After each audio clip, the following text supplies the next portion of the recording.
السلام عليكم ورحمة الله وبركاته. أحبابنا الكرام، أحبابنا الغاليين، كل عام وحضراتكم بألف خير وصحة وسعادة.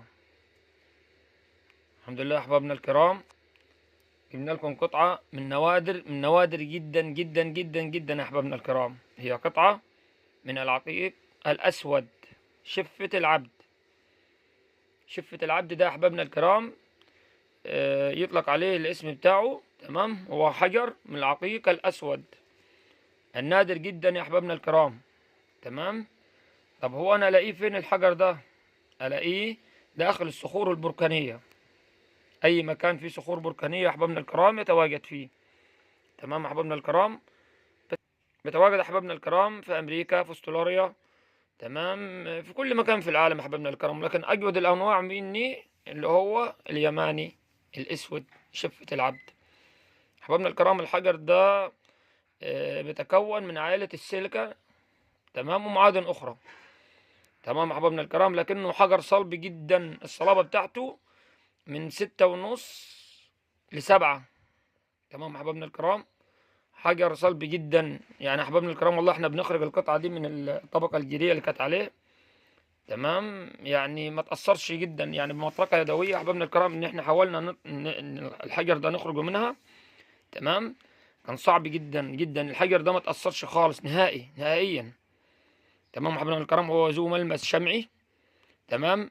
تواجد الحبيبات البيضاء اللي انتوا شايفينها دي بتميزه، يعني زي سبحان الله زي شفة البني آدم كده، اللي هي فيها ايه، الحبيبات البيضاء دي بتديله النضرة بتاعته. وناعم أملس جدا، ناعم جدا.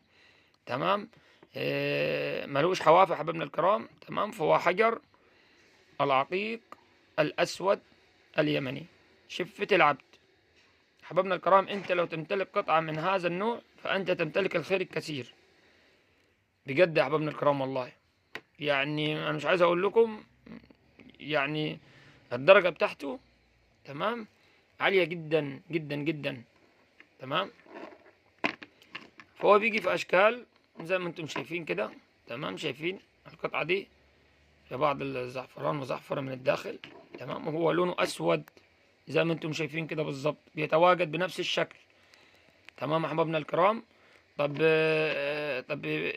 واجد متواجد داخل الصخور البركانية. تمام احبابنا الكرام، يعني الحجر ده، تمام، يعني بيستخدم في صناعة المجوهرات. الطاقة الروحانية بتاعته عالية جدا جدا جدا. يعتبر المرتبة الأولى في أنواع العقيق. هو عقيق شفة العبد. أحبابنا الكرام، ده طب الحجر ده أنا لو مشيت على يعني على وش الأرض يعني ألاقيه كده زي أي حجر عقيق تاني؟ لا، بيتواجد يا أحبابنا الكرام على بعد من 8 ل 15 متر من تحت سطح الأرض. طب بيتواجد بكثرة؟ لا برضه، بتواجد منه قطع قليلة جدا. لذلك فهو يعتبر من النوادر. تمام أحبابنا الكرام، هو حجر صلب، الصلابة بتاعته 7. تمام. أحبابنا الكرام، ده الطاقة بتاعته عالية جدا جدا جدا، يعني زي ما بيقولوا الله أعلم. يعني هو حجر تمام، يعني كان يعني بيمتلكوا أو بيقتنوه اللي هو الملوك والأمراء. تمام أحبابنا الكرام، والسلاطين زمان. تمام، يدل على القوة. ويعني ليه احنا قلنا مش هنتكلم قبل كده في الطاقات والروحانيات والحاجات دي، مش اختصاصنا. تمام، فهو حجر يا احبابنا الكرام زي ما انتم شايفين. الحجر ده كان متواجد في ايه، في صخرة. تمام يا احبابنا الكرام، شبه يعني اقول لكم ايه، عارفين المروحة؟ بالظبط بالظبط، نفس الشكل بتاع المروحة. يعني هو كان ايه، متعرض نتيجة لايه، للضغط العالي جدا. تمام يا احبابنا الكرام، مع تقلبات، مع حرارة. تمام، فهو مر بمراحل كبيرة جدا. تمام حبايبنا الكرام، فتكون الحجر ده.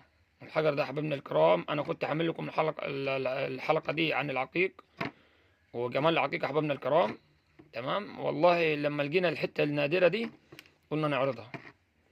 تمام يا حبايبنا الكرام، في بعض يعني من قنوات اللي هي ليس لها اي محتوى وليس لها للتضليل.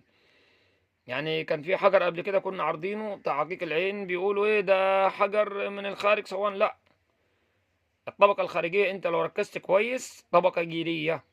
لان اي عقيق في العالم بيتكون من داخل الطبقة الجيرية، لازم بيبقى عليه طبقة جيرية اللي هو العقيق اليمني النادر، اللي هو الكبدي والكرزي، كل انواع العقيق يا حبايبنا الكرام بتواجد بيبقى عليه طبقة خارجية، تمام، طبقة ايه، جيرية.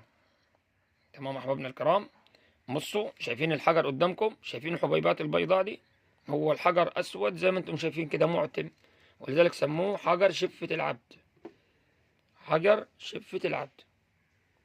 يا حبايبنا الكرام حجر نادر جدا جدا، انت لو تمتلك الحجر ده والله العظيم يعني تمتلك الخير الكثير. تمام يا حبايبنا الكرام. طب يعني انقى الانواع فيه، تمام يا حبايبنا الكرام، بتواجد فين زي ما قلنا؟ في اليمن، في منه في امريكا، في استراليا، تمام، في كذا مكان يعني في العالم، ولكن يعني حتى في افريقيا موجود منه، موجود منه، بس الأندرة والأنقى نوع فيهم اللي هو موجود في اليمني. شايفين يا أحبابنا الكرام النقاء عالي جدا بتاع الحجر. تمام. احنا برضه هنحاول ايه نحط لكم نضع عليه بعض الماء يا أحبابنا الكرام عشان نبين لكم ايه جوهر الحجر برضه ايه. بصوا يا أحبابنا الكرام الحجر،